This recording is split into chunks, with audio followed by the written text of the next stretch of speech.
Salut à tous, c'est Thibaut. Salut. Aujourd'hui, je vais vous parler de Mystic Vale. Donc sans plus attendre, voyons donc comment ça fonctionne-t-il donc. Au début de la partie, chaque joueur va recevoir un deck de 20 cartes identiques.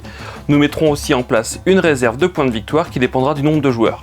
Au milieu de la table sont posées les améliorations de niveau 1, niveau 2 puis niveau 3, ainsi que les cartes Val de niveau 1 et de niveau 2 et les améliorations de base. Mystic Vale est basé sur un système de stop ou encore et d'amélioration de ces cartes. À la mise en place, chaque joueur va tirer des cartes ainsi de suite jusqu'à temps que soient présents devant lui 3 symboles de déclin. Ici c'est son champ, ici c'est sa carte on deck.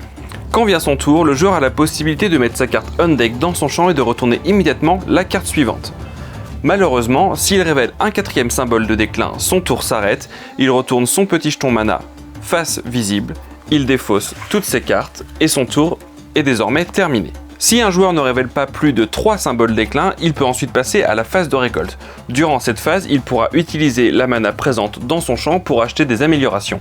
Par exemple, je vais prendre cette carte qui me coûte 2 mana et me rapporte certaines ressources. Puis vient la phase de défausse durant laquelle on va mettre les améliorations que l'on a achetées dans nos cartes, puis défausser toutes les cartes de notre champ avant de préparer à nouveau son champ pour le tour suivant. On complète évidemment les trous laissés par les achats et on passe à la phase de préparation qui fonctionne de la même manière, c'est-à-dire qu'on va s'arrêter à partir du moment où on révèle 3 cartes avec le symbole déclin.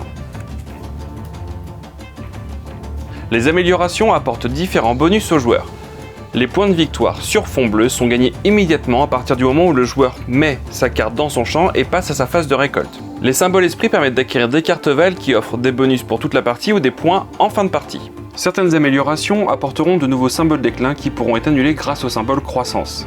Les points de victoire sur fond gris, eux, ne seront scorés qu'à la fin de la partie. Et pour finir, les gardiens. Eux ne font rien.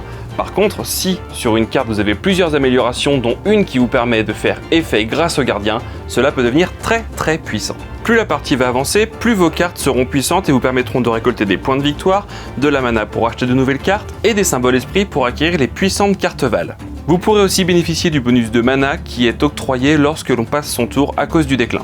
Les tours de jeu vont s'enchaîner ainsi de suite jusqu'à temps que la réserve de points de victoire constituant un début de partie soit vidée. À la fin de la partie, les joueurs feront le total des points glanés en cours de partie, les points récoltés grâce aux cartes Val et grâce aux points gris que chaque amélioration peut lui apporter.